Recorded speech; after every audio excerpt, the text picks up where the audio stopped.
Good evening and welcome to Nationwide on the network service of the Nigerian Television Authority, an abridged version.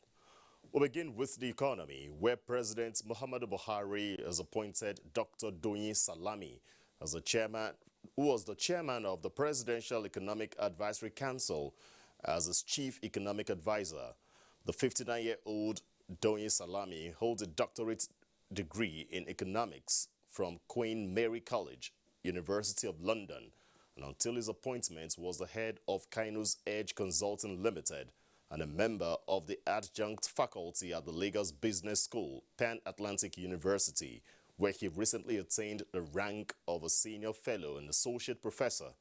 A statement issued by the special advisor to the president on media and publicity, Femi Adesina, indicates that the chief economic advisor to the president is expected to address all issues on the domestic economy and present views on them to the president. He is also to closely monitor national and international developments, trends, and formulate appropriate policy responses. Additionally, Dr. Doyin Salami will develop and recommend to the president national economic policies to foster macroeconomic stability, promote growth, create jobs, and eradicate poverty, among others. Coronavirus remains a significant feature in the Nigerian developmental space as policymakers upscale efforts to keep the economy afloat and rein in world indices. Leah Katun Babatunde has a rundown of how the economy performed in the year 2021 as we count down to 2022.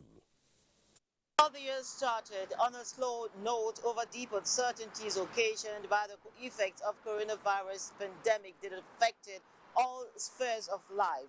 At the start of the year, the fiscal side, of course, gave a budget of 13.08 billion naira and was accompanied by the Finance Act of 2020. But then, of course, the supplementary budget came in the course of the year and it was pegged at 982.7 billion naira. And at the end of the first quarter of 2021, Nigeria's GDP grew by 0.51%. A very impressive 5.01% in the second quarter and, of course, 4.03% in the third quarter of the year. And these, of course, prompted a review of growth projections.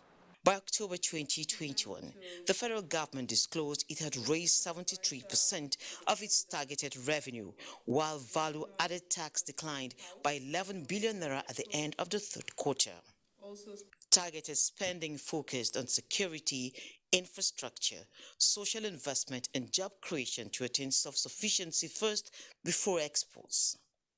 The government paid off significant liabilities of defunct agencies as recoveries of looted funds continues with reforms in the nation's public finance management system. So, but we've also put in place a monthly revenue monitoring committee, a presidential committee that looks at all the revenues reported by the revenue generating agencies, reconciles it to the bank, the actual amounts that is shown in the bank accounts. That has helped us also to strengthen the remittances. As spending increased, so also debt, peaking at 38.005 trillion naira at the end of the third quarter of 2021, with Nigeria entering the non-interest secured market for the third time since 2017, which was oversubscribed by 346%. The central bank, on the other hand, maintained monetary policy position as it kept supporting fiscal authorities. Prominent disclosures at the meetings in the year include the tightening of New Zealand bureau de change activities to curb exchange rate volatility, the introduction of Africa's first digital currency, the e-naira, and the takeoff of Infracore, the multipurpose infrastructure vehicle. The shareholders are holding very aggressive meetings, and they are currently reviewing about 3 major projects. This December inflation rate stands at 15.4%, while the Naira exchanges for 411.95 to the dollar in the importers and exporters window, with foreign reserves declining to $40.5 billion as of December 23, 2021. Excess crude account as at last FAC meeting was valued at $35.365 billion. December 2021, President Muhammadu Buhari unveiled the new National Development Plan 2021 to 2025 to replace the Economic Recovery and Growth Plan ERGP. It will require a 348.1 trillion investment to achieve the set targets and will be largely driven by the private sector.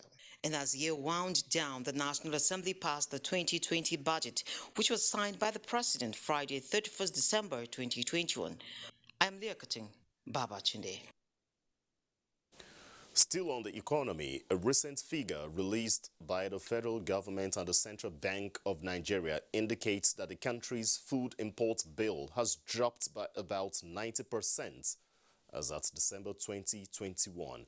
Official documents indicated that the drop was attributed to the impact of the Anchor Borrowers Program. Musa Aliyu has the details. As at 2015, Nigeria was losing more than $3.40 billion while importing agricultural produce and products. 80% of those imports are food that can be produced locally. We must produce what we eat and eat what we produce. It's a statement synonymous with the present administration. The agricultural sector. While walking the talk, the government introduced Anchor Borrowers Program with a view to supporting smallholder farmers to boost their agricultural output. Our administration has leveraged innovation and mechanism in the agricultural sector by supporting the production of numerous commodities in which the country has comparative advantage, thereby guaranteeing the availability of these commodities to the masses. Investigation revealed that in 2021, the program has successfully put an end to importation of rice and maize, with local production increased by 80%. At the moment, Nigeria is rated the largest producer of maize and rice in Africa. Figures from the Central Bank of Nigeria indicate that food bill as at November last year was put at $0.54 billion against the $3.40 billion 6 years back. Under this program, over 788 billion naira has been disbursed to 4.1 million farmers, cultivating 4.8 million hectares of farmlands through 23 participating financial institutions. Closing demand and supply of wheat, sugar and milk and dairy products remain a major challenge. Currently now, Nigeria is demanding more than 5.2 million metric tons of wheat to be processed by our millers. And our country is spending over 1.3 trillion naira importing this material. We can't remain on this forever. However, the Federal Ministry of Agriculture is currently implementing a national livestock development program aimed at boosting the local production of milk. Is developed to provide an integrated approach to agricultural development in terms of access and application of improved inputs, linkages between agricultural research and training institutions, input provision for farmers, agricultural mechanization, extension services, provision of rural infrastructure, access to affordable funding. Agriculture economists are of the view that most of the agricultural interventions of the Buhari administration in the last 6 years have created jobs for millions of Nigerians. Musa Aliyu, NTA News. The Independent National Electoral Commission, INEC, has released a timetable and schedule of activities for the conduct of the June 18, 2022 Ekiti State governorship election. The timetable from the INEC headquarters Tuesday 4th January 2022 indicates that notice of election has already been pasted at the INEC State Office at Ado-Ekiti on the 3rd of January, while party primaries start from the 4th and end on the 29th of January. Last day of withdrawal and replacement of candidates is 25th of February, while campaigns begin on the 20th of March and will be rounded off on the 16th of June. The 14-item timetable will be concluded with the conduct of the election on the 18th of June 2022. INEC advises all the 18 political parties to follow the schedule judiciously. This exercise is in accordance with the provisions of Section 178, subsection 2 of the Constitution and Section 25, subsection 8 of the Electoral Act, which states that election into the office of the Ekiti State Governor shall not hold not earlier than 150 days and not later than 30 days before the expiration of the term of office of the last holder of the office. President Buhari's decision not to assent to the Electoral Act Amendment Bill is based on the interest of the majority of Nigerians. Evaluating the performance of the judiciary sector in the year 2021 on Good Morning Nigeria, Attorney General of the Federation and Minister of Justice Abubakar Malami says President Buhari's decision on other matters, including plea for the release of leader of the proscribed IPOB, Nnamdi Kanu, will be determined by public interests. Ekemini Williams reports. Our determination to effectively fight against corruption, and we have in place executive orders as tools that support what we are doing. Abubakar Malami, Attorney General of the Federation and Minister of Justice, reading out major achievements of his ministry in 2021. Perhaps the most fundamental of these achievements is the setting up of the beneficial register approach to secure international support against looting and fund recovery. And that resolution was adopted at the conference, and then we have countries, the inclusive of Pakistan, Palestine, Peru, Saudi Arabia, Colombia, Burkina Faso, Dominican Republic, among others, inclusive of the United States, that supported the resolution. So we are taking the fight to the international level as far as recovery is concerned, inclusive of what we are doing locally. Other guests on the program note that regardless of the milestones, COVID-19 and Joseon's strike were big drawbacks for the sector in 2021. With regards to the COVID-19, which is an international phenomenon, there is no doubt that it has slowed down the pace of justice delivery in Nigeria. But with the introduction of that virtual concept, to a certain extent, the problem was addressed. You may recall that the Honorable President of the Court of Appeal made a complaint about the poor remuneration of our judicial officers. So I think there is a need for the federal government of Nigeria to look at the condition of service of our judicial officers, the way where they live, the court they operate from, their facilities available to them. Nigeria is about the only country I know that our judges are still taking down notes in longhand. The guests say they look forward to a more independent, progressive, and people-impact justice sector in 2022. In Abuja, Ekemini Williams, NTA News. Kende is standing by in our Lagos Network Center with more reports. Good evening, Kende. Hello, Ayodudi. Thank you for joining us in Lagos.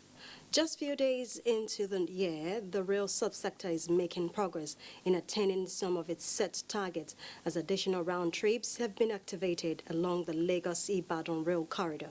The development is riding on the increase in passengers on the axis, with high hope that the momentum will be sustained beyond the free train ride. Marco Lolale has the details. The activation of free train ride has paved way for increasing round trips on the Lagos-Ibadan standard gaugeway line. For now, it is between 6 to 8 daily, depending on the volume of passengers. As the last day of such window of grace, coupled with the resumption of work after the long holiday, traffic at the Mobolaji Johnson train station was huge. While the freight train ride lasted, mobility between Lagos and Ibadan has not only been simplified, but equally reduced tension on the ever-busy Lagos-Ibadan expressway, especially during the festive season. The risk on the road, motorists will be in a hurry, and of course they will also hike the prices because there are no alternatives. But now you can just imagine the volume of people that the train will be able, and of course at land they are making about 4 trips today. Now you know that you're not going to stay on the road for hours. If your movement is for 2 or 2.5 hours, you know it's going to be 2.5 hours. The journey from Ibadan to Lagos has never been so comfortable for Esther Makinde. The freight train ride was the initial bait for her and the family, but the timeliness and safety experience left a lasting impression. There's no stress, and they are time conscious. At Omiadio, they said they would spend only 2 minutes. Those that did not enter the train on time, the train left. They are just looking at us as we are going. And for safety, no accident, no all this tanker we do this. No, so I think I prefer this one. There is high optimism that the huge volume of passengers garnered during the freight train ride will be sustained because, according to travelers, the gains of using the rail mode of transportation outweigh any other means along the Lagos-Ibadan corridor. In Lagos, Michael Olaleye, NTA News. And that's our contribution from Lagos. Let's take a short break. Nationwide continues with Felicia in Jos.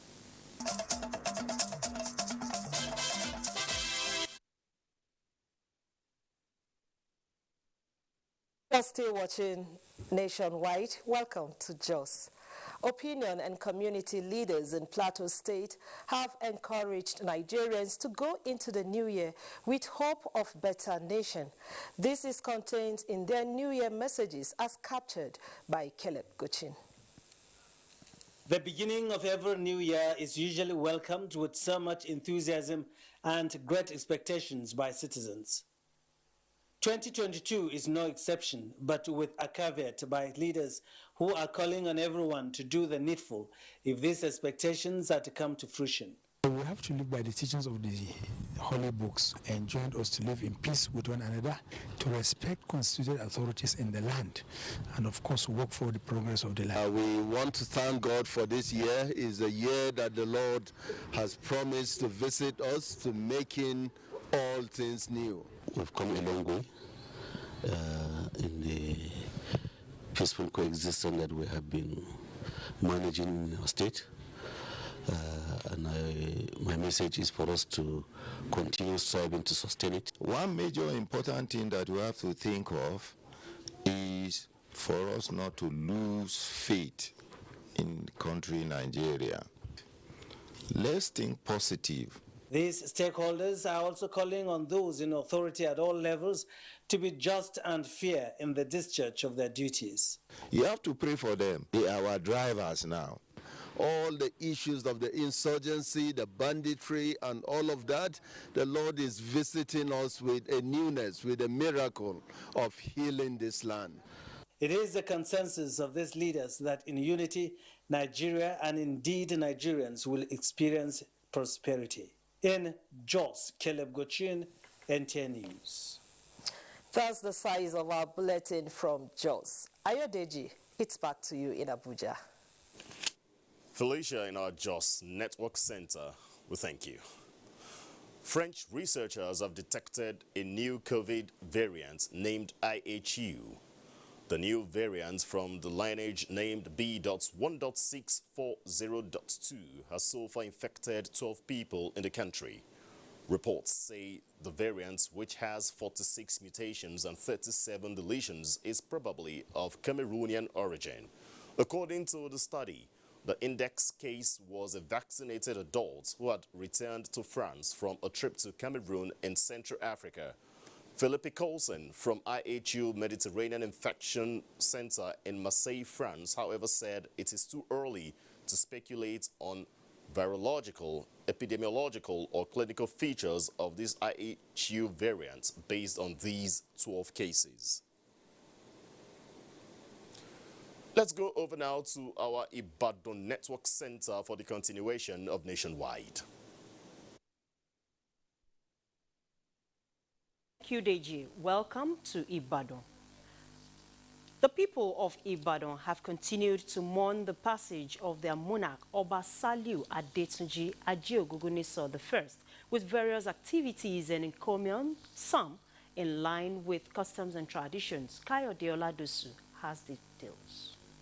Government functionaries, religious leaders, high chiefs in Ibadan and other dignitaries converged on the palace of the late Olubadan of Ibadan land, Oba Saliu Akamu Adetunji Ajeogungunniso I, for an interfaith prayer session to mark the third day of the demise of the 41st Olubadan.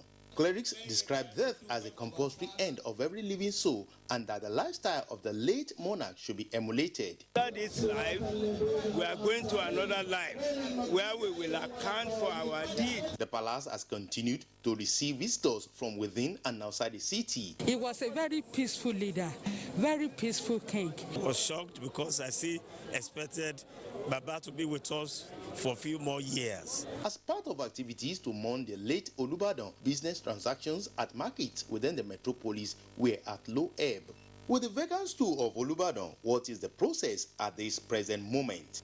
Until the high chiefs meet and select the next most senior among them and recommend to the governor of the state, who now grants assent to the nomination by the kingmakers. Late Oba Saliu Adetunji joined his ancestors on Sunday, 2nd January 2022 at the age of 93 in Ibadan. Kayode Oladosu, NTA News. And that's it from Ibadan. It's back to you in Abuja, Ayodeji. Thanks, Adibola. The FCT Security Joint Task Force has reclaimed a village which was recently sacked by bandits in Kwali Area Council. This followed the launch of Operation G7 involving the other 6 states of the North Central bordering the nation's capital. Onotu Yakubu brings us the details of the operation.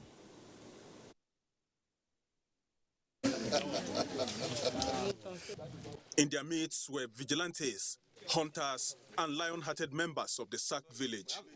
We have to see the way. Mate village is about 15 kilometers off coast northwest of Yangoji, in Kwali, along the Abuja-Lokoja Expressway. To assess Mate, the team traveled hours in between shrubs, forest haze, crossed rivers and streams, and then completed the journey on foot. So nothing was left to chance in the deployment to ensure victory. Here was initially sacked. This place we had, they were sacked. But now they are back here. We have already told Bate people to come back. We have informed their village head, Hakimi. We have informed the Hakimi that they should return back. Some of them are even here. Some of those people from Bate are here.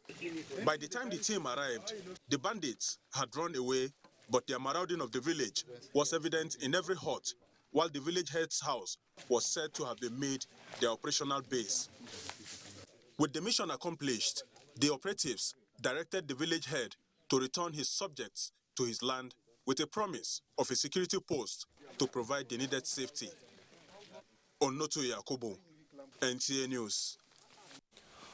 The Imo State Police Command has successfully repelled an attack and attempt at setting the palace of Eze Emmanuel Okeke ablaze by men suspected to be members of the proscribed indigenous people of Biafra.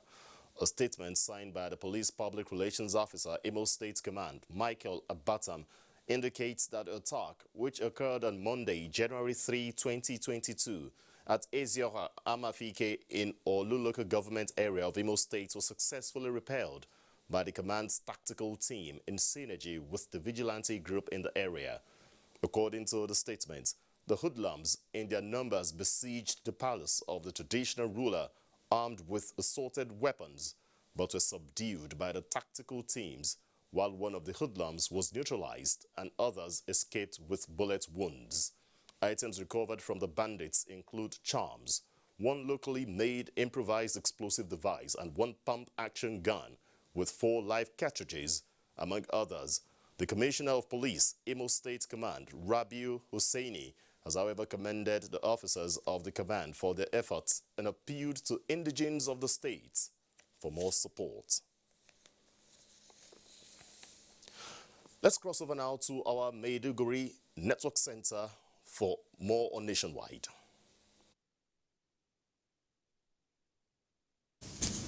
It's always good to see you, Ayodeji, and thank you for joining us. It's always good to see you. Sheikh of Borno, Abubakar Ibn Umar Garbai Al-Amin Al-Kanemi, has called on stakeholders to continuously guide and educate members of the society that have been rendered vulnerable due to the Boko Haram insurgency. The Sheikh made the call when he received a group of orphans and widows with the National Youth Service Corps members assisting in educating them, and a courtesy call to his palace. Here are more details of the... According to Borno State government, the more than a decade-long insurgency in northeastern Nigeria has caused the emergence of over 100,000 orphans and widows as at 2020. This development led to the emergence of various orphans and widows educational groups in the state to bridge the educational and entrepreneurial gap in the society. This group, known as Fatima Orphans and Widows, is one of such foundations that call on the Sheikh of Borno, who is also the patron of the group. The Sheikh called on well-meaning Nigerians to assist such organizations for the growth and well-being of the society and the nation in general. You have a very good motives, and this is what we are expecting from you people. So I sincerely thank you very much, you see, for promoting our tradition and culture. Sheikh Abubakar Ibn Umar Garbai Al-Kanemi thanked the group of orphans and widows for the visit and expressed appreciation with staff and youth corps members for imparting knowledge and guiding the young orphans as well as the skills they train the widows on, thereby making them self-reliant at the same time. Yagumsu of Borno, the first wife of the Sheikh, who is also the matron of the group, encouraged them to keep the momentum in skill acquisition and traditional crafts as a way of reviving the dying culture of the Kanuri people of Borno. And that will be it from here. Ayodeji, it's now back to you. Thanks. And back here in the seat of power, President of the Senate, Ahmad Lawan, has condoled with the family of Bashir Uthman Tofa, who died on Monday.